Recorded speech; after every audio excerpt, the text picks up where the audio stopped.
to... Spoštovane dame in gospodje, to je bil inštrumentalen uvod v dobro jutro in dobrodošli. Prosimo, če se lahko usedete. Spoštovane dame in gospodje, dobrodošli na AmChamovem poslovnem zajtrku. Zelo veseli smo, da ste se nam pridružili in ker je zajtrk najpomembnejši obed dneva, si bomo dali vse od sebe skupaj z imenitno zasedbo gostov, da boste danes že na vse zgodaj izvedeli kaj novega, se česa naučili in da vam ponudimo tudi kakšne zanimive iztočnice za razpravo. Kot rečeno, debata, delovni naslov tokratnega druženja je digitalna realnost, smo pred zaslonom ali ogledalom. Se pravi, razpravljali bomo o digitalizaciji, preden pa gremo na podrobnosti, vabim, da se mi na odru pridruži izvršna direktorica AmChama, Ajša Vodnik. Izvoli, Ajša. And I'll switch in English because we have many guests from abroad. They are not foreigners, they are friends from abroad, and today is the World Kindness Day. So I hope that you did something kind to others. If not, there is still some time to do it. But in AmCham Slovenia, the month of November is also named every year the month of gratitude and giving back to the society. This November we dedicated to being responsible to ourselves. And you know how it is when you go to doctor and they always say one thing: you need to diminish stress. And then I really get stressed. But anyway, what is really important and what this month is all about for AmCham Slovenia is 4 important things. And I do hope that you can tick at least some. That you have a good sleep, more than 7 hours per night. Anyone here? I doubt it. That you, oh, you did, done, good. That you really eat healthy food, so you have some fruits on the table. That you do some gym. I think for the gentlemen, your ladies would appreciate dancing. And then, of course, that you have some mind games as well. But many times in business arena, I have feeling that we have not really mind games, but other games. Anyway, what is important is that on the 28th of November, we will also have the Thanksgiving celebration. And at that time, you are all invited with your families to join us. We always give back to those in need. So please stay tuned and be aware. And when talking about digital and technology, I really believe that empowering us as the human beings is an important part. But I know one person here in the audience, okay, I think I know more, but anyway, one that can certainly be the role model how to use the technology responsibly. So that's why I'm inviting Dan Turk to join me.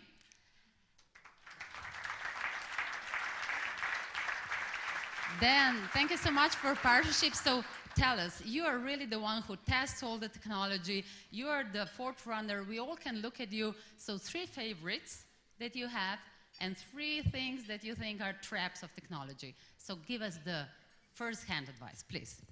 Okay, so thank you firstly for hosting this event. So we are very happy, to be partner of it and talking about this important subject. More or less, if I have to talk about 3 favorites, I would go with, what did technology do for people as a whole? I think, the way we can connect today is really great. Within a millisecond, you can be connected to anybody, anywhere in the world, via all of the different social platforms. The second one, what technology can do for customers. We know that customer experience for each of our operations, whatever we do is probably the most important thing going forward. And of course, digitalization of this customer experience is, one of the major points. You can reduce errors, you can make a flawless experience, make things quicker. Of course, there has to be always a balance, what they say, between, touch skin and touch screen. Somehow the human factor will be present, but much of the operation, is going kind of digital. The third thing is, what technology can do for us as managers. Of course, here we are all moving into data-driven thinking and data-driven organizations. And here, of course, the amount of data we can transfer with our brain, it is somehow big, but not that big. You know, the amount of data the digital world can transfer is much bigger. And I think we will be moving more and more, you know, to data-driven decision-making, where not us and our gut feeling and our stomach will make decisions as managers, but, you know, more or less data-based. The negative things, I think, of course, looking at addiction and looking at how many people probably now, during I have my words now, I see many of you, you know, having these nice things, hopefully from A1 in your hands. Use it, and especially educating our children. Of course, I think there is a huge burden and responsibility on us how to basically make things right and have this balance in life that, you know, we still spend time in nature and, you know, with our friends and family, and do not spend too much time in front of all of this. The other thing is kind of privacy. The other concern, of course, with all of that, you know, data privacy. We know or even don't know what all we share and what anybody in the world today could find out and know about us. And I think we have to handle these things responsibly as organizations and also as basically users. And the last thing is probably cybersecurity. You know, one huge thing, we at A1 are doing huge things and, you know, offer great services for all of you, you know, to really be safe, whatever you do and whenever you do it, you know, when you are in the digital world. But I am curious, on your phone, 3 applications that everybody should have and you find like most used. Oof, you know, so there, I think I have like 550 of them. But I think, you know, especially applications going, I use, we just launched this service in Serbia, our digital wallet, you know, I use it pretty much. So, you know, this is the only thing I carry when I have to pay something. So it works with NFC and so on. Then, of course, you know, some of these social interactions, applications, and so on. And there's one, you know, I follow my daughter. It is TikTok, you know, so where basically I see and find out, you know, what's important to her and what is her digital footprint. And I take care that she doesn't do any stupid stuff there. So with that, thank you, Dan, again, for being partners, A1. A great team you have in Slovenia as well, so thank you so much. Thank you very much, and I'm very happy that our COO, Alejandro Plater, is here today, a very rare guest in Slovenia, but he will take part at our panel. So welcome, Alejandro. So back to you, Natasha. Thank you, Aisha and Dayan. So ahead of us should be a very interesting debate with great guests, but we also want to hear from you. You can send us questions, there will be some voting, or you can just leave us a message like Danes bo lep dan. It's going to be a great day, despite raining. So let's turn our attention to today's guests. With us are, and please join me at the podium, Alejandro Plater. He is the Chief Operating Officer, A1 Telekom Austria Group.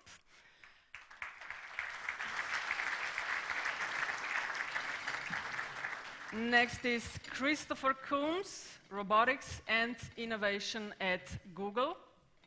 Thank you for being with us.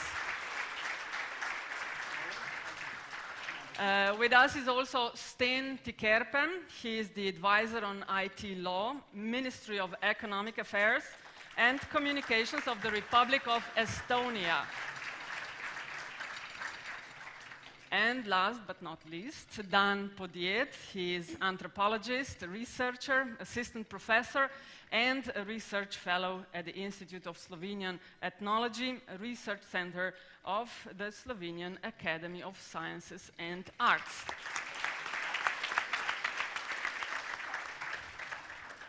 Thank you very much. We are looking forward to hear your thoughts about a very interesting topic that is digitalization. I'm going to start with you, Mr. Plater. I said I'm going to start with the digital identity question. So, of course, I Googled you. I checked if you are on Twitter, on Facebook. Couldn't find anything, just the LinkedIn. So I was wondering, is that on purpose? Is that a strategy? I know you are a very busy man, but still. It's a strategy, good question. I think the LinkedIn account is managed by the company, not by me. Okay. to be honest. So it's Really not nice words about you yeah, there. because they think they have to do that. But so they are managing because for us it's a way to communicate not me but the company and what we are doing in the company, the initiatives. So it's actually not my account; it's my company account. So that's one thing. I'm not very active in the social networks because I prefer to interact a little bit in my small group and personally. So I'm very limited in social networks. I'm very active in LinkedIn because of the company work and which messages we want to push and what we want to communicate. On my personal side, I'm a little bit more restricted on my digital appearances. Aisha asked a really interesting question at the beginning. Which applications do you use the most on your phone? Well, what I use the most is we in the company had implemented 3 years ago then, I think it was, like our own Facebook. I thought that the way to communicate internally has to evolve from top down into a community of communications. So we implemented an application called Workplace that is also from Facebook, and it's your private Facebook, where all the employees can communicate with each other. So it's not only a way to push information top down about what is happening in the company, it's also a way of create a social network environment within the company. But besides the business side, no like maps, things like that. Yes, Okay. my preferred apps are, on my personal side, it's podcasts. I listen a lot of podcasts. I think it's a great learning tool that has been developed. I would agree. Then I'm subscribed to an application called Storytel, that it's you subscribe and then you read as many books as you want, or listen to books. That's the second one. And thirdly is music. We have our own music app, Explore Music, and that's the one that I use, I think, the most. Thank you very much. Dan Podjet, you are a completely different animal when it comes to social media. You are all over it. You even wrote a book about us, the selfie generation as well. Yeah, and you wrote an endorsement for that book, by the way, because in Slovenia everybody is connected to anyone else. We don't even need the Facebook, perhaps. That's true. How does it work for you, being all over? I know it's also part of promoting the book and everything and your job as an anthropologist and researching the field, but still. Well, partly it's also a social experiment for myself, because I wrote this book titled Sin Viden in Slovenian, about our visibility, why we like watching others and being watched at the same time by others. And before I was quite invisible. I even tried to be as invisible as possible. I even hide my family. I have 3 children, but they're never on social media because I think it's their decision when they want to be seen and when they want to be unseen. And when they have their own social media, they will be able to do that because we like to expose our children. People tend to expose children, animals, make photos with celebrities to raise their own visibility. However, regarding my personal visibility and this social experiment, so I started a year ago when the book was published, or less than half a year ago, started doing like a lot of selfies, posting them on Instagram, on Facebook, and these are actually very liked posts at the end of the day. Like people like 2 things on social media. One is your own face. So whenever you change your profile photo, this is the event number 1, the first event, maybe even more important than when you get married. So when you switch to a new profile photo, this will be liked very much. Another thing, cats. So yesterday I also posted a photo of my cat, and whenever I have a message for the audience, I don't know, stop polluting the planet, I add it to the photo of the cat because it will be liked at the end of the day. Never enough cats very online. Never. much. I agree. Thank you very much.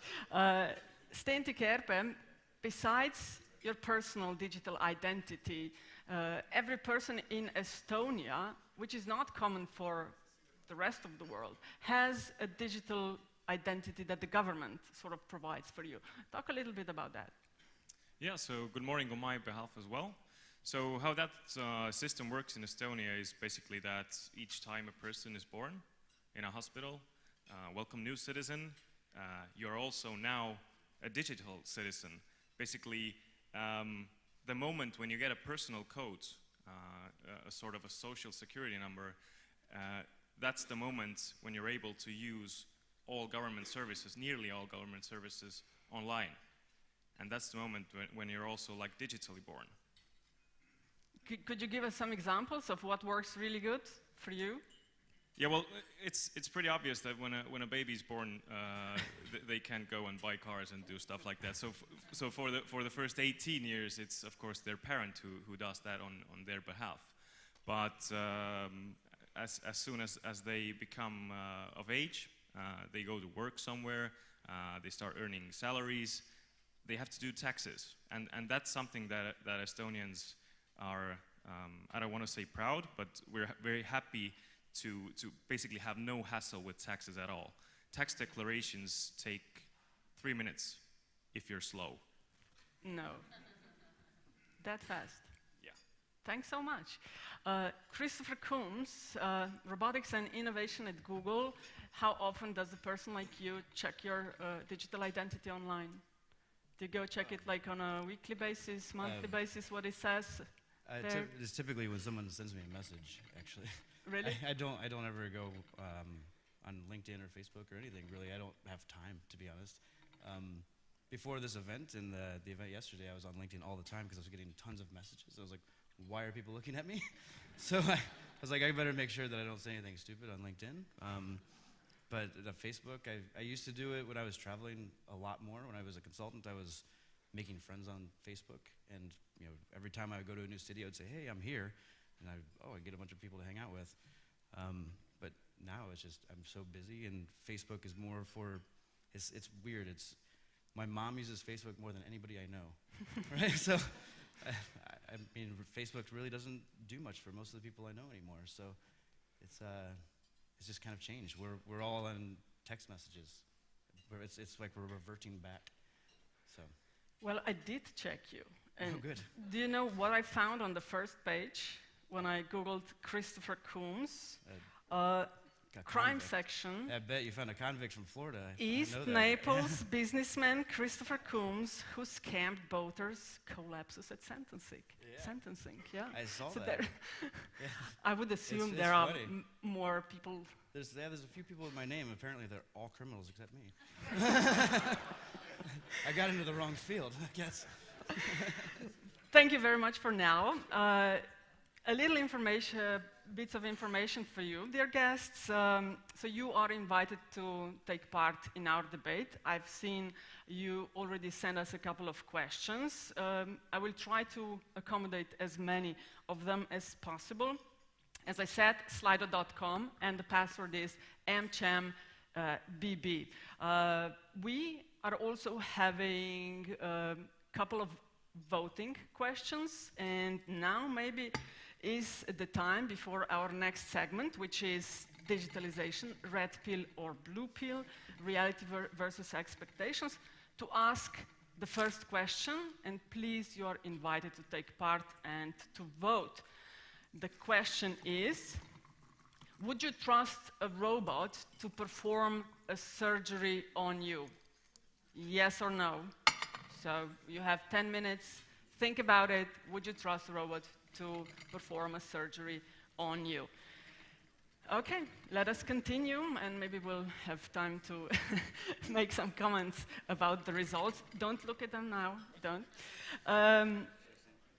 Chris, you are writing a book, I found out, about the topic we are debating today. So tell us, who are the good, the bad, and the ugly that your research is showing? The good, the bad, and ugly. So the book is actually Enabling Technologies. It's with Enabling Technologies, Living Tech Dreams and Nightmares, because it goes through a kind of a 2-year period of what the future looks like of technology for artificial intelligence, AR, VR, protein samplings, how the office workplace changes. And so each chapter introduces a new technology, and it kind of builds on itself and ends up being kind of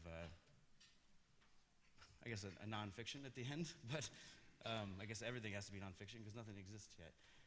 We're not really at that point. So the good, the bad, and the ugly. People in society, it's changing really quickly, and so I really like that things like Uber and the Google Glass and at Facebook at the time, they helped people realize that there's a different way to communicate or act in public or get around transportation. There's new ways to have opportunities that are on a mobile and a technology experience. This is actually setting the pace for all of our future technologies, so that's the good. The bad, I guess, is that all these first companies everything they do is not good enough, so it's really pushing people away from the technology at the same time. So people saw people wearing Google Glass and they freaked out. They go to the bathroom and go, "What are you doing? Are you videotaping me?" I mean, there's a lot of bad experiences that happen, and it kind of pushed the technology back. Even though the technology wasn't really ready to come out yet, they were doing kind of social experiments to see if it was viable options, right? So I think the nice thing is that they're pushing out things that aren't ready. It's getting a lot of critiques, but then it's allowing society to understand over a few years that, okay, that was terrible then, but for some reason now it's okay. And so the bad was that this current, and the good that the future is going to allow people to accept all these different changes. The ugly is, I guess, people's misunderstanding of the technology. Things like your security and that's actually the biggest one. Everything I always get, if I share my data, then my whole life I'm giving it away to people. And as soon as you send that data, it is encrypted and just dismantled, and no one will ever put it back together. And to be quite honest, nobody cares, right? And so everybody's really, really worried about security, and the ugly part is that they're worried about it and they shouldn't be. And that's really slowing down technology. Because if people weren't so worried about the security portion, we would be years ahead of where we are now. Because that's the only thing slowing us down. Mr. Plater, telecommunication companies help change the world big time. The last 2 decades were a roller coaster of changes, of new things. You have been basically in the first row of all of this. Could you tell us, what did you learn in all these years? Please don't call me Mr. Platter, that I'm getting older every time I hear it. It's just a sign of respect. Okay. Alejandro, please. Thank you. Yeah, I think it's an interesting journey. I think in the past, the mistakes of the industries, we have not put technology in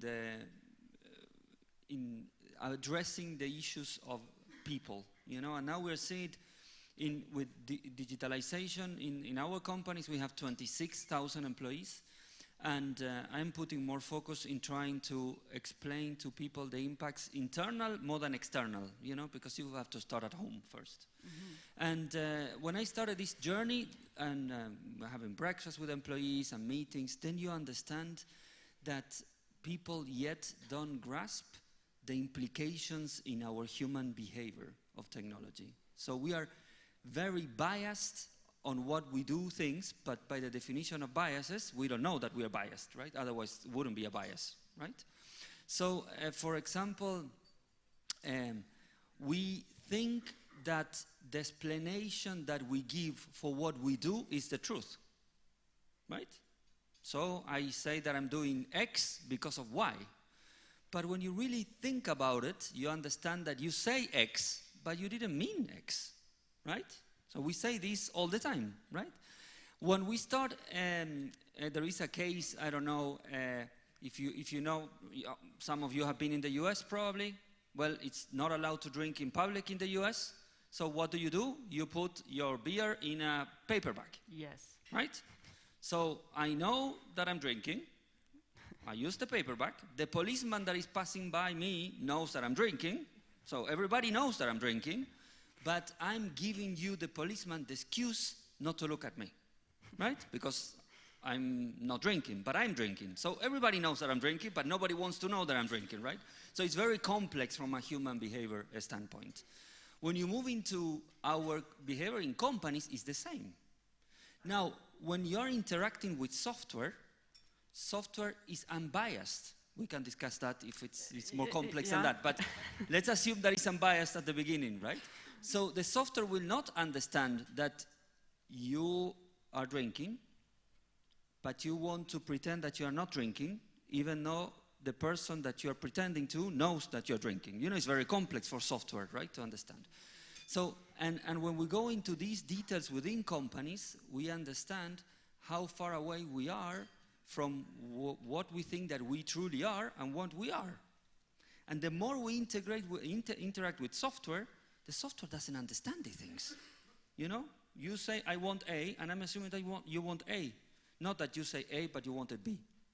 And actually, you want C. But you will say D, because that's what human behavior is about, you know. So I put lots of focus now on addressing these topics within the company. For example, Dan mentioned data-driven decisions. That's, yeah, we will all say yes, but do we know the consequence? Your opinion doesn't matter anymore. No, it does. We have some questions for them. I think there is a difference. But there is a difference between what people just answer there and what they truly think. That's what they said. That's not what they mean consciously. And then you have another layer. What you mean unconsciously is something different. So it's getting very, very, very complex how we as humans will interact in this environment, because the masks are down now. I've seen Dan, you were nodding at all times when he was talking about human behavior. Yeah, but we had a short chat with Alejandro, and he revealed to me that his second option as a career would be an anthropologist. So I think you are somewhere deep inside researching actually how do people behave online and in this what we call virtual reality. And I think this is the problem, and this is also, I think, the topic of today's debate, this difference between the virtual and real. And I think it's completely wrong. It is, right? It's not only black or white, it's a rainbow. And the red pill, blue pill, like Slavoj Žižek said, give me the third pill. I mean, the third pill is even a beer in Slovenia. Now this is what I want instead of a red pill or blue pill. What is the problem between these two terms? So there was a slogan couple of 2 decades ago of your business competitor of AM1 in Slovenia. I will not mention the name because did not sponsor the event. So there are not two worlds. No, there is not just one world. There are actually two worlds. Svetni and Svetovasta dva, if you remember that slogan. I think it's completely wrong. So there is only one world, which is real. And this is the problem we don't understand. And this is why we behave as we behave, because we behave in a different way online, because us as human species are not used to communicate in all new kinds of way through the communication technologies. For example, Skype. So many of you use Skype, I suppose. And this is a completely new technology for us as Homo sapiens. So it's the first time in the humankind where we have an opportunity when we talk with somebody else to look at ourselves at the same time. And this little square with your own image is more important than what you see on the other side. And when you communicate with someone, have a look, what do people do? They start turning heads like this because they're looking for the best angle. And could you imagine, like 20 years ago, to meet somebody in the center of Ljubljana with a mirror in their hand, speaking about the mirror, and he would look at himself and turning head around like that. I mean, it would be really weird. So we're getting new technologies, and they're real, they're here, and we are not used to them. So I think we should stop talking about this distinction between the virtual and the real. There is only one reality. What you do on Facebook, LinkedIn, Twitter, Instagram, TikTok influences your everyday life. If you break a relationship on Facebook, if I do it today, I will have a black eye tomorrow morning. When I come home, I mean, my wife might beat me. I mean, these are the real consequences of the real life. And so you here, guys, are giving us these technologies in hands, and this is why I think the social sciences, anthropologists have to be involved in the development teams of these new technologies that we are getting, to understand them better, to be more people-friendly and aligned with our lives. So you see, Yeah. the lights went off. You're The saying, problem is if it happens on the toilet, but it's... so you're saying the future will be boring? No. I mean, yes.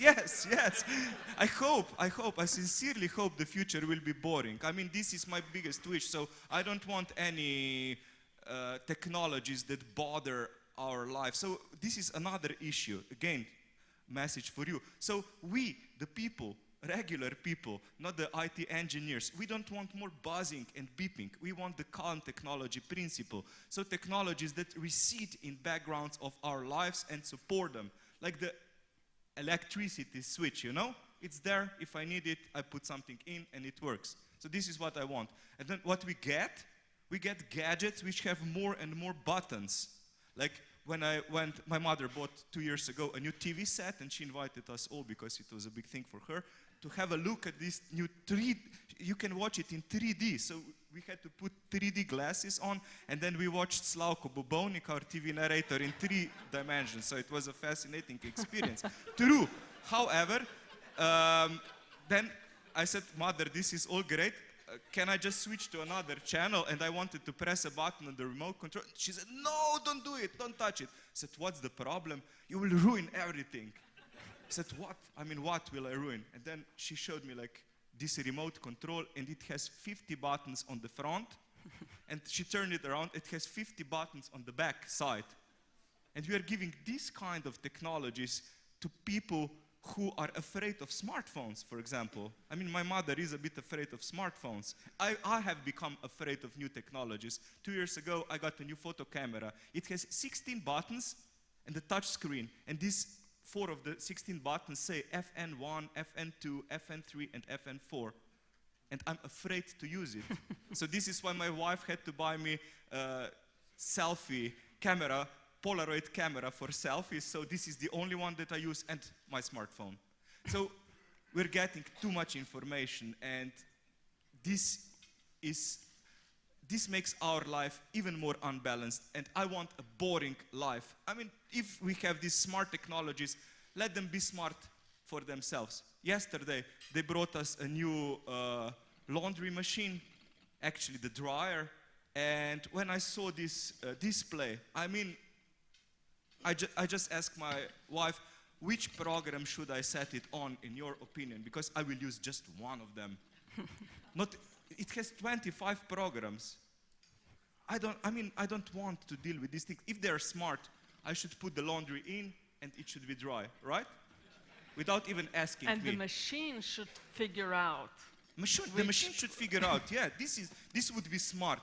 Otherwise, you are just transitioning the burden to the people, because we feel stupid in comparison to this kind of machines, devices. But this is the big divide, not between the virtual and the real. This is the big problem. Talking about boring, you're definitely helping this debate not to be boring. Thank you. Sven, digitalization, what can we all learn from Estonia in terms of digital transition? Because Estonia today is a different country than it was a decade ago or something, right? Yeah, sure. Yeah, kind of put me on the spot there. So what can we learn from you? Thing is, people often say that, okay, Estonia is a very small country, you only have 1.3 million people, and the same kind of digital or electronic identification, whatever systems, couldn't be implemented in a bigger country. So right now, India is, for example, is taking very, very big steps in this kind of development, and they have what, 1.3 billion people. So this is something that people are very often afraid of. That no way that this could work in my country because we have X, Y, Z, and so on factors. But something to be learned perhaps is the courage to fail sometimes, because in the public sector especially, it's very difficult to fail, because your consumers, your clients are the taxpayers. It's taxpayer money you're working with, and it's very difficult to accept the mindset that sometimes it's okay to fail with a project. It's how you fail. So in Estonia we have the we're trying to adopt the mindset that fail as fast as possible, something that's familiar from the startup world, perhaps technology, and fail as cheap as possible. So that's one thing, perhaps. And the second thing is that we try to leave our own ego behind the door. So when you ask too many questions like what can we learn from you and so on, then we get like we've done pretty good. But actually something that happens from now and then is that we like look back and say that, wow, this thing and the other thing worked out really well. Let's do another service. Let's do another e-service. And that's something that you mentioned. Let's do more buttons. And sometimes we forget to ask if the consumer, if the citizen, the resident actually needs those buttons. So we've had a couple of slip-ups there, but we always learn from them ourselves too. So. We already got a couple of questions. One for you, I will paraphrase it a little bit, but how did Estonia, or how is Estonia helping to prepare young generations for the future regarding digitalization?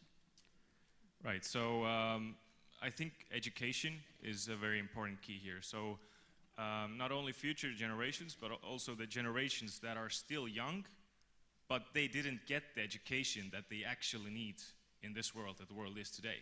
So raising awareness, changing high school courses and programs, adding new programs into universities, working cross-border projects, that's basically the key, education.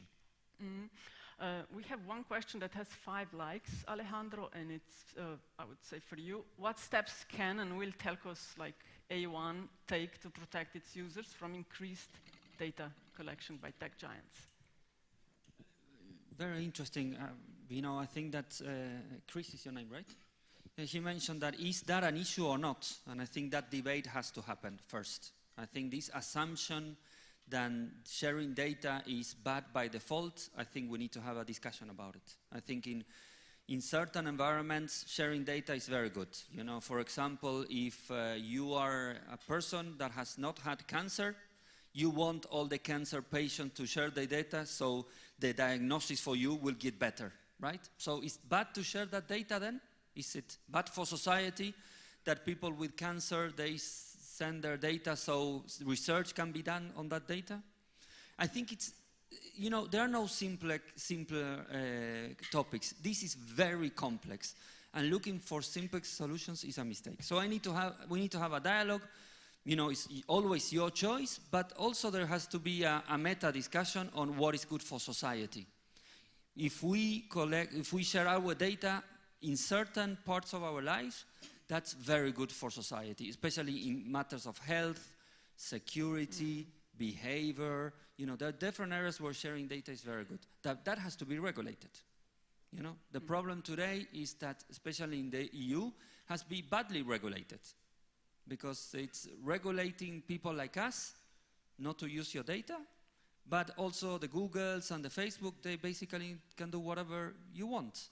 They will argue that it's your choice. Yeah, but it's so complex, your choice, and you want A, but you say D and you say B, we know this story. So you don't even know what you're saying yes to, So I think 2 things. First, we need to have a more open debate about it. It's a complex topic. There are no simple solutions.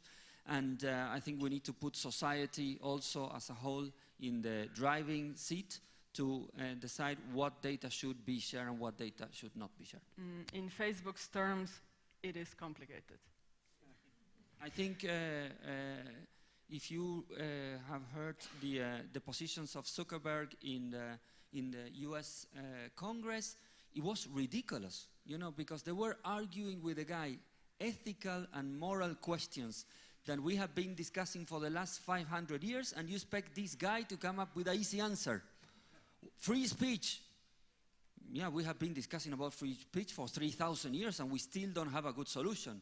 How much freedom you should give me? How much I can say about you without you getting annoyed?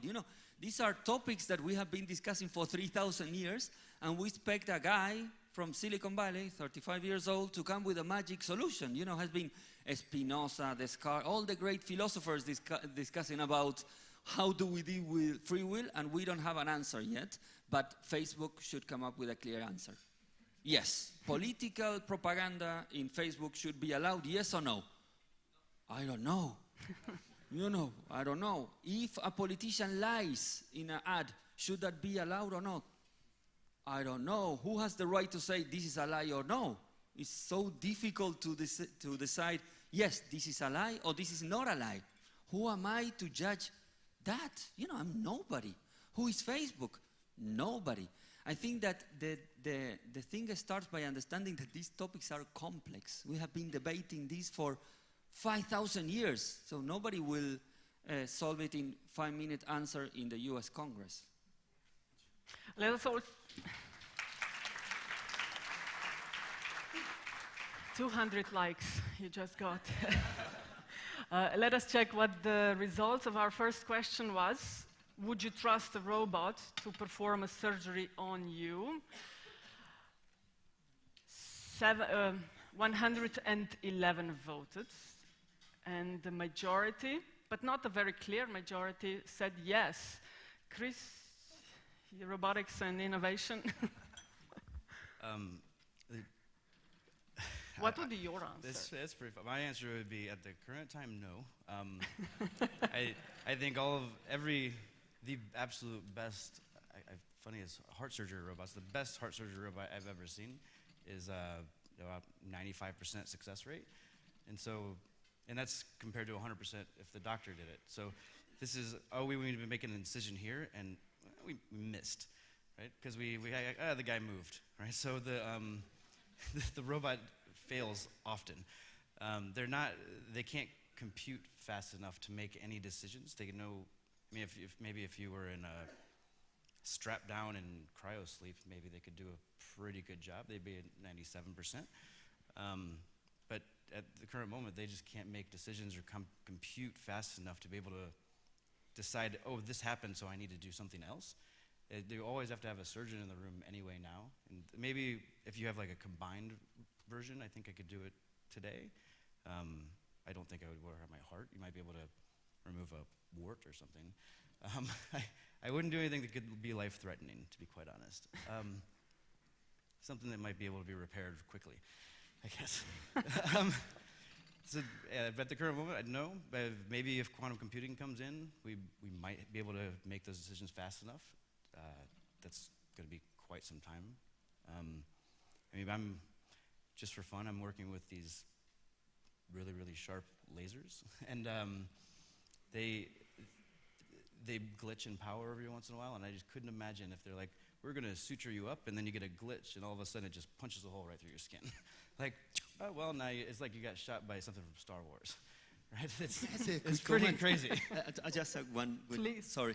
It's, this is the problem, that we are debating. Is the question the right one? That's because if I ask you, a robot, what is the option? If you have to choose between a robot and me, what would you choose? That's a good question. Between a robot and a bad doctor, a drunk doctor, a doctor that has not slept the day before. It's a little bit, things are a little bit more complex. Right.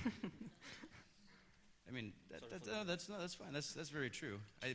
That's why I do think like a collaborative robot in that aspect would be better, because you can still have someone to make decisions, because our brains can still work much faster and make decisions better than any AI or robot. But as soon as quantum computing comes in, I guess I'll let them give me stitches. Thank you, and thank you for voting as well.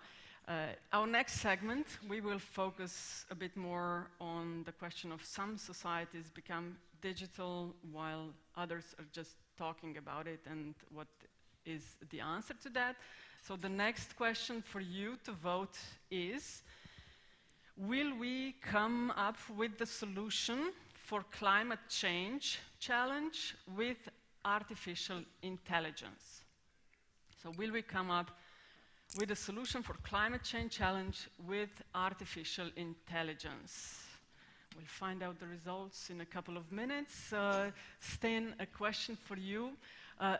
The algorithms, being neutral or not, it's a matter of debate. We have plenty facts that show us that they are not so neutral, but they nowadays decide who gets hired or fired, who gets a bank loan or not.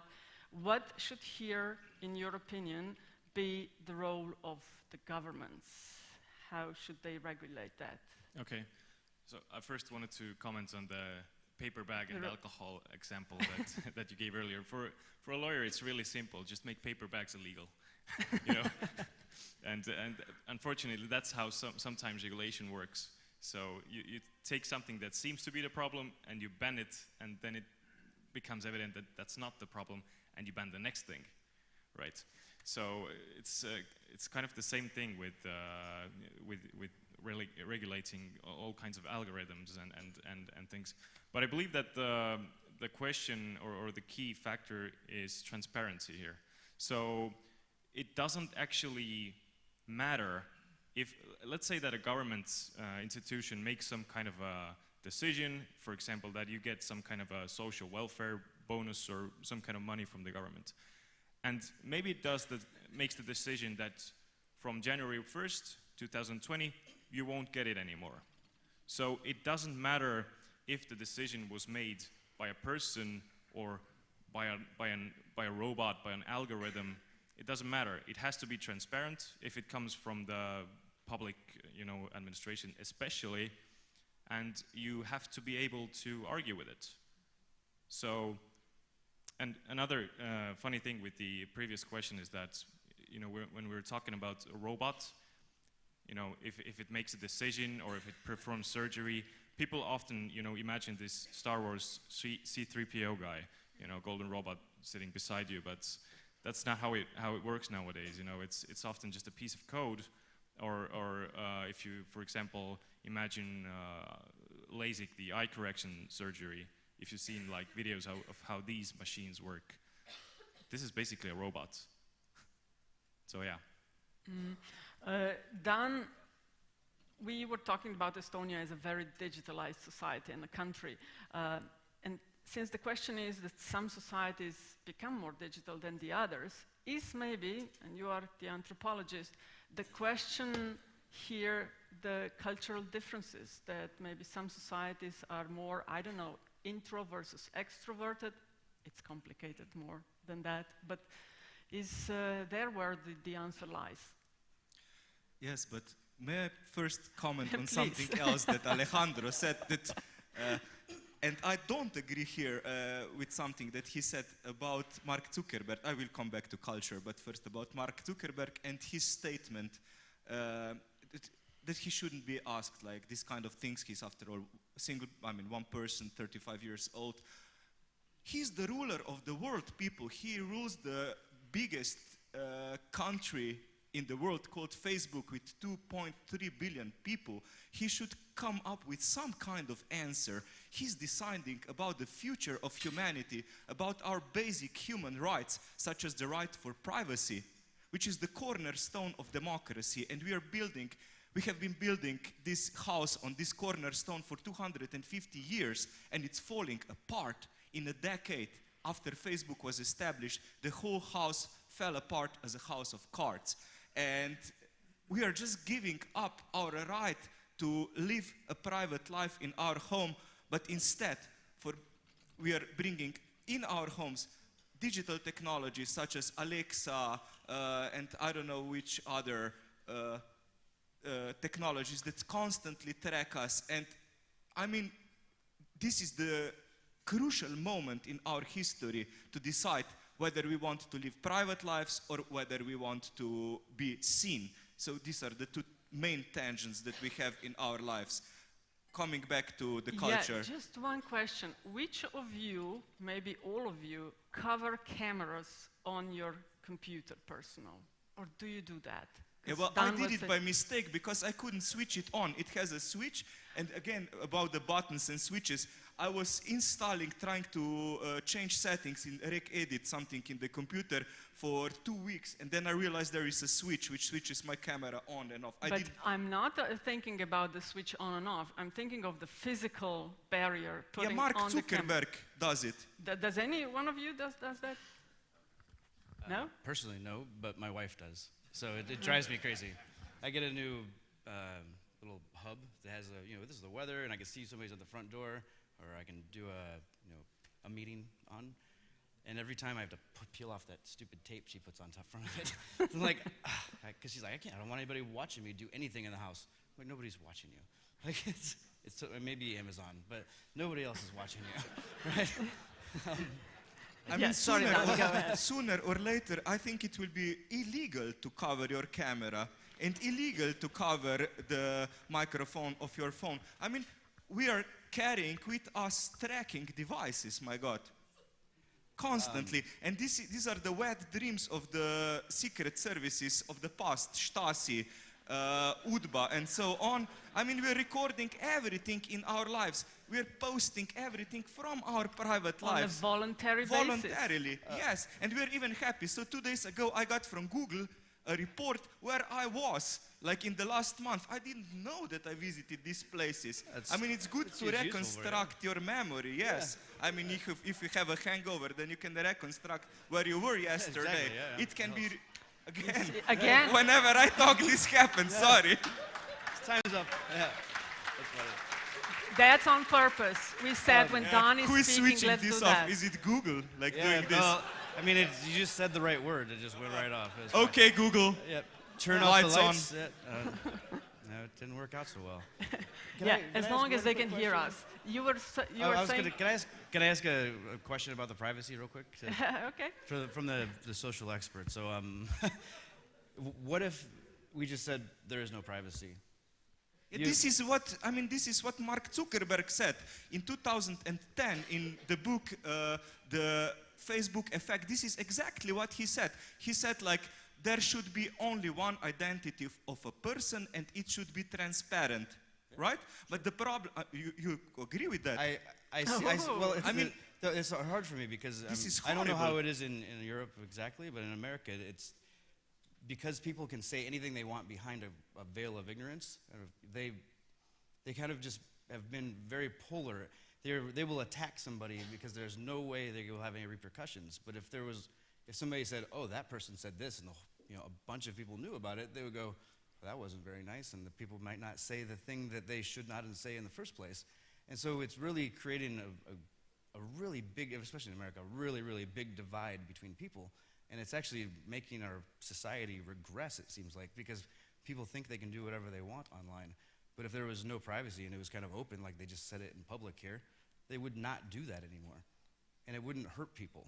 And I think the privacy is actually starting to hurt people at this point. But the thing is, those people that establish this panoptic society, so where we are all transparent and visible, they want to be invisible. And Mark Zuckerberg has 6-meter wall around his house on Hawaii, and it's forbidden to fly with drones about his house and to, I don't know, make a photo of him being naked.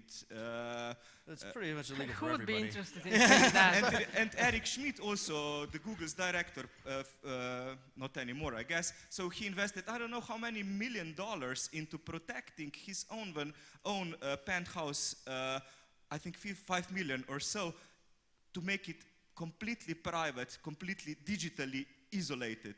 So I think those who rule the world at the moment, 5 of the 10 richest people in the world who deal with our data, who got rich by our data, they really take care of their own privacy. This is the problem, and we have to be seen. I covered my camera. I think that's wrong, actually, because I put locks on my house, and I put the blinds down, and I close the curtains. Does that mean that I'm trying to protect myself from the outside world? I mean, I'm talking about privacy in your home. In my home, right. So I'm private in my people No, don't look at me in my home. because you have your phone in your home and everybody it's But who's on my phone? Are But you I don't know, are you you should hacking know. into my phone and looking at me while I'm like going to sleep? I don't who's doing this? I don't think I think that when you say things like this, that's what makes people have this conception that confuses everyone. Because that doesn't happen. It does not exist. They you're are just going to creating talk a about fear. it for the rest of the day, what Right. you are Oh, they're The watching scariest- you inside. You're scaring the crap out of people, and you shouldn't do that. Like, if you don't understand the technology, don't talk about it. I think So it's, just a Yeah. second. The scariest book sorry. that I've read This lately is The Permanent Record of Edward Snowden. I think it should be obligatory book to read for everyone in high school actually, because it explains how NSA collects the data of as many people as possible, and then they have like permanent record of anyone much bigger than Stasi's record. Stasi had 1 billion papers about people from East Germany. NSA has the record of people from all over the world, and this is scary. So we are all tracked. Alejandro, you are in your line of work, you are traveling to various countries. Can you tell us your experience? Are there differences among countries where you are working with your technologies, that some are more susceptible to change, to digital transformation than the others? Have you noticed any differences? There are huge differences. I think there is a cultural approach to data privacy, and every country has their own legacy. So in Europe, this is very sensitive, and other countries is less sensitive. In other countries, they're using data and technology for the good of people. You know, cities in Latin America where they have security problems, and nobody's discussing if they should use face recognition in the cities because the problem is security. You know, so these meta problems that, you know, if I'm naked, I'm alone, you know, it's, yeah, this is priority number 10. We're trying to solve problem 1 and 2. I think that there is a different viewpoints between people that are theorizing and people that have to solve real problems. The people that are theorizing, they can go into these meta levels that nobody understands. But me, that we have to solve problems every day, you know, you have these contradictions. You know, you have a company that is struggling, you need to fire 1,000 people, you're affecting 1,000 people's life, but then you are making the company sustainable over a long time. It's a tough decision to take, but then you need to take the decision. You cannot, you know, philosophize that, no, I want to have a healthy company with 20,000, that everybody's happy. Yes, I understand that, but that doesn't work. So I think that the problem sometimes in these debates, it's this a little bit philosophical view on the topic, and we are not discussing the real problems. Many countries, Latin America, Africa, they are dealing with really real problems. Like Africa, there are no banks, so people cannot transfer money. That's a problem. You know, Zimbabwe, they have the first time you can take cash from an ATM in the last 10 years. You know, do you think that these guys are discussing, no, but my privacy? Who will know to who I'm transferring money? No, I want to keep my 7-meter wall in my... You know, there is another reality around the world. So these guys, they use technology for good because their priorities is food, is health, is have the basic economy growing, and this is half of the world population that is struggling with this. Go to rural China, go to rural India, go to Africa, go to Indonesia, go to Latin America. You know, here it's, we are outliers here in Europe. You know, we are discussing problems of an elite. The majority of the population in this world are struggling with the basics. And technology and data and applications will help these people to have a better life. So we need to be a little bit more compassionate about what other parts of the world are struggling with. Malaria, lack of sewage, lack of water, you know, all these problems. And we, as an elite, we are thinking, no, I don't want to. I want to stop my camera. Yeah, but that's problem 150 for the majority of the world population. And the technology is coming from the US. The technology that are making things good for people in Africa, go to Zimbabwe. Maybe you will think differently. A quick question for you, Sten, and then we'll check the results. How, solving the problems, how do you involve older people in finding, in digitalization, in finding solutions? Right, so can I actually answer the previous question as well? In like 30 seconds. All right, so thing is that, well, the question was why some societies turn digital and others don't. For Estonia, for example, we didn't really have a choice. So back in the beginning of the 90s, when we restored independence, we realized that, hey, we don't have any natural resources. We don't have anything like oil or something that would easily generate revenue for the country. So what do we do? Do we like set up really high taxes? We don't want to do that. So that means we need to be very efficient.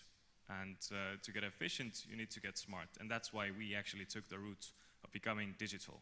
Maybe that's just because we didn't get any better ideas.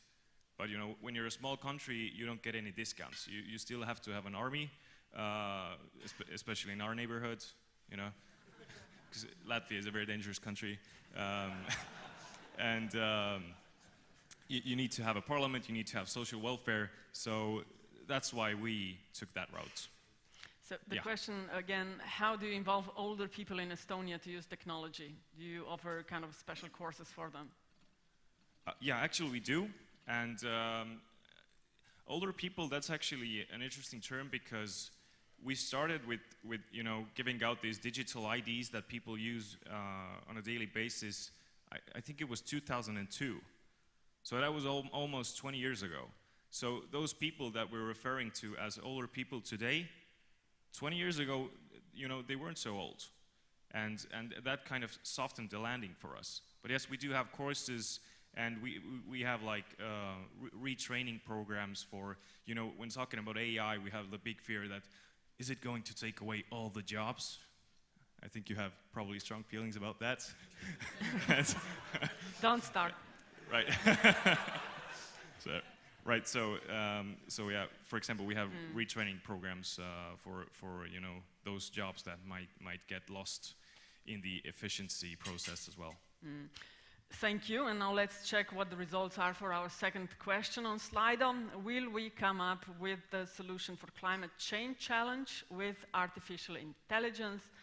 And rather huge majority says no, and 93 of you participated in the voting, and I will use this opportunity to ask Mark Kalin of Gene Patent to join us here and tell us a little more about the business that he's running and the solutions that his company is providing. Hi, thank you for having me.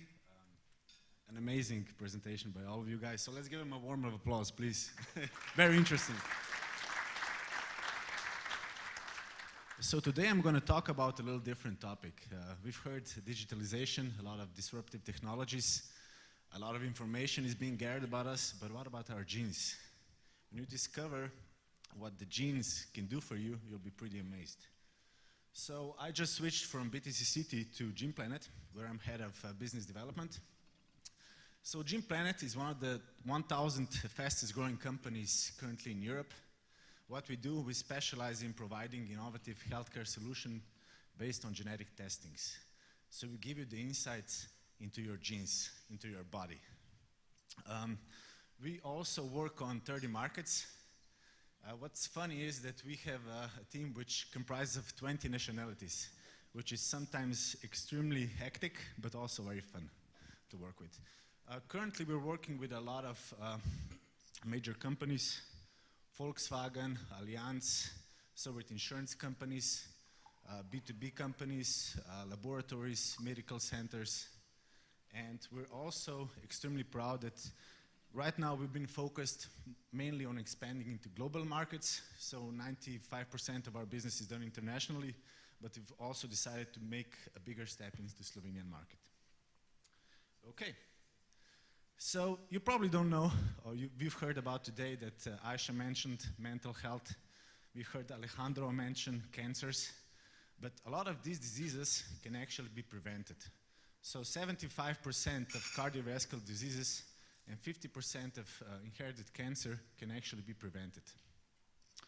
So there's a lot of problems today. There are about 3.2 billion workers today in the world, and they're extremely unhealthy. 52 of us are overweight and obese. By 2020, 18% of the workforce is actually going to be older than 55, which is kind of a challenge for us. So what we've done, we've created two pretty amazing products, innovative products, preventive DNA tests and cancer screen. because we want to empower people, we want to empower companies, employees to become healthier, to be more engaged, to be more productive, to be more energized, and to be happier. So I'll go briefly through two of our main products. One of them is preventive DNA tests. A lot of solutions today are one-stop shop and they're also not personalized. But what we've done, we focused on genes, and genes can give you an amazing insight into your body. You can basically find out what's your heart health, your muscle structure, how your body reacts to carbohydrates, what your body needs in terms of vitamins, minerals. And based on that, we can focus on eliminating a lot of problems. So I don't know if you've heard, but actually mental health is currently #1 issue in the world. A lot of unsatisfied employees, workers, which makes absenteeism quite high, which decreases productivity, energy. So by introducing preventive DNA tests, we can actually give a really great insight into your body, what your body needs to be better, to be more energized. Here is an example of a program that we offer, and everything is based on prevention and personalization. So we do a great combination of everything, so you really, really get to know what you need, what you lack, how to improve it. And the second product that we have is Cancer Screen. Like I said, 50% of cancers, hereditary cancers, can actually be prevented with proper nutrition, exercise, and changing your lifestyle. And cancer is currently one of the leading causes of death. 9.2 million people actually die because of cancer. It's a really harsh topic, so if you're not awake till now, I've certainly probably woken you up. But you probably didn't know that cancer can be preventable. Early detection actually saves lives, and genes play a huge role into hereditary cancer. So we've also created a program for companies. Like I said, we're currently working with Allianz, one of the biggest insurance providers, Volkswagen, and a couple of other companies.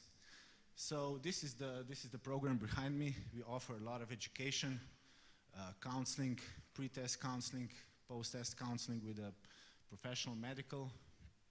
And also, we've implemented a program where every employee that has a parent or that somebody in the family gets cancer, we offer a free test, which you know that cancer tests can actually be extremely expensive, but nowadays the cost can actually decrease. And my final thought, because we've talked a lot about digitalization, and in my previous job, I was head of innovation. I want to say that there's a lot of data that's being collected about us. But you probably didn't know the genomics, which is focusing on our genes, is going to be the #1 source of data about us. It's going to overcome YouTube, Twitter combined. So just food for thought, and thank you for having us. Thank you. Mark Kalin, Gene Patent Tech, thank you very much. We have 6 minutes left, and so we still have one question for you all, which is, are you willing to trade your privacy in exchange for greater security? And you have sub-questions: surveillance camera in your office, a total display of your health records, sharing the location of your children at all times, and implanting a microchip in your body for personal identification and health tracking, or none of the above. So yes or no, we'll see what the results will be. The relationship between humans and technology, eternal love or fatal mistake. Chris, there was an interesting question and had about 10 likes, I think, so people are really interested to hear the answer to. And it was the question, if I remember correctly, on how to differentiate between fake news and real news. I know, it's a very It's a very funny American topic, yeah. I guess for news, it's very, I hate that part of it actually, because the news on because of the actual privacy issues and people be able to say what they say, we are polarizing dramatically, Republican and Democrat, for example, in America. It's really, really hard to follow. And because of this, the fake news is pushing both sides, and so you really don't have any idea what's actually fake news coming from the media. But what you can do is there is an vast amounts of information on the internet. You can find all this information yourself. You can make your own decisions. What people sometimes do is they click on the first link in a search, and well, that must be the truth. Well, in reality, you have thousands of options to look through, and either you can do it on your own, or you can write a program for it, or you can find somebody who did that takes those together and actually creates an algorithm to say this is what is most likely to be true. And there's some companies that are doing that. They're not very popular, to be quite honest, because they're so middle of the road. But how do you personally take care of that? How do I take care of it? Yeah, like who do you rely on? I think if it's something that matters to me, then I look everything up myself. I find my own data. Like, I just moved to Seattle, and when we were looking for neighborhoods, I was looking at crime statistics, and I wouldn't just go to one site. I went to a bunch of different sites, and I said, well, these are all different, but on the average, this is about right. So these are the averages for the average index for each area. And so, you know, I took everybody's information and I kind of put it together myself. I made my own decisions, and I think that's what people don't do anymore. They are going so fast, and they just want somebody to tell them this is the answer, and nobody's going to tell you this is the answer. It's really depending on what you think the answer should be in your own situation. Situations change for everybody, so make your own decisions, and that's the best advice I can give, because you'll never find an algorithm that is tuned just to you, right? So look at all the information available. There's so much of it. Stop taking the shortcuts. Dan, about algorithms, Chinese social credit system, I am sure you are aware of it. Some would talk about it in terms of mass and wide surveillance. Is this coming to us, to Europe, soon? Yes, it's here. I mean, Serbia has already bought Huawei's cameras and installing the system. And we've got the platform for the system here already. I got every year from the Social Security Center, Centar za socijalno delo, this report about everything about me. I mean, they know that I own 1/4 of a garage somewhere. I didn't know that I have this quarter of a garage. They know how much money I've got on a bank account, which is unexistent for me because it was from Banca Celje, which does not exist anymore. And the national institutions know more about me, and plus the private institutions, Facebook, Google, and so on, know more about me than I know about myself. So we've got the platform ready, and we have to decide now whether to quantify it and gamify our lives in the way that China is doing. You asked me before, I did not forget about the question about the cultural differences. And all countries will not accept the social credit system in the same way. So in China, the culture, the overall culture of the country is such, it's much more collectivist and much more leaning toward respect of the top hierarchy. In Slovenia or in the US, for example, people will oppose this kind of tendencies. However, in my opinion, in 10 to 20 years, everyone will have some kind of social credit ranking. Also in Slovenia. I've got it also in my bank, so they can track everything. How much I don't smoke, but if I would smoke, so how many cigarettes do I buy? How much alcohol? How many diapers? And so on. And these are all the basics of the social credit system in China. How do I communicate with others? And who are my friends, for example, on Facebook and so on? If I don't have the right friends, my grade goes down. And on the grade, it depends what you can buy, if you can get a loan for your apartment, where you can travel to, whether you can travel to the European Union or Singapore. So the platform is here. It's up to us to decide whether we will accept it or not. We'll see soon the results of our question. For you, Alejandro, how many of the phone numbers you know by heart? You're in telecom business. How many would you say Mine, you know? I think. The phone numbers, I don't know, of your partner, friends, How many do you know by heart? By heart? Yeah. I remember, now that I'm thinking, I remember the phone number of my house in Buenos Aires when I was 15 years old. 4551-3095. I still remember. That was a fixed phone that I remember, and my own mobile phone. Because the question is the smart technology making us dumb is the wrong word. I don't think so at all. No. I think that if we, go back 20 years and try to acquire knowledge, the only alternative was to try to find a book about that topic that was very difficult to find. Which book should I read? There were no reference. It was very difficult to find knowledge. Now think about what you want to know now and how much time it takes to access to quality information. I couldn't sleep because I just came back from Mexico and I wanted to listen to Dostoevsky in Spanish. That's not that easy, right? So it took me, I think, 15 seconds. I said, where can I find it? Probably YouTube, Dostoevsky in Spanish, audiobook, for free, in 15 seconds. So I think that, on the contrary, you have so much access now to learning opportunities that is up to us, via podcasts, audiobooks, YouTube, videos, it's so much knowledge now that you can access in seconds, that's a luxury today. I would agree. I am afraid we have no time. Stan, last question for you.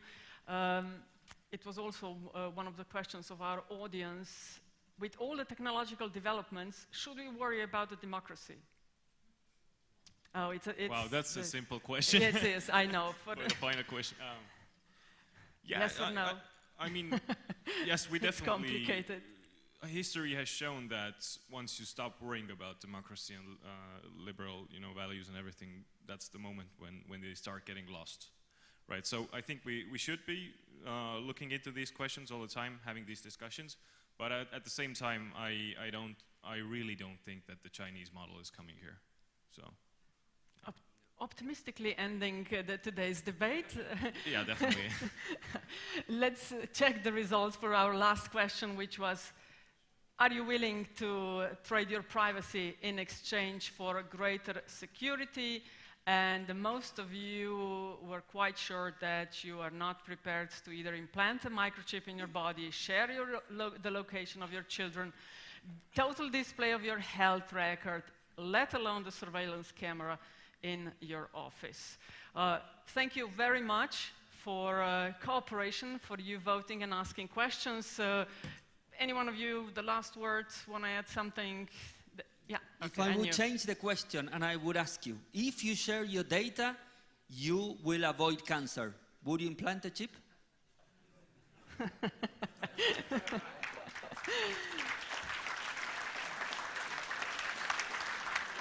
So, dear guests, thank you very much. I had so many more questions, and I know the audience as well. You're going to stay with us for a couple of minutes, I'm sure, so if you want to ask them questions, thank you very much. You are all in a hurry. Thank you.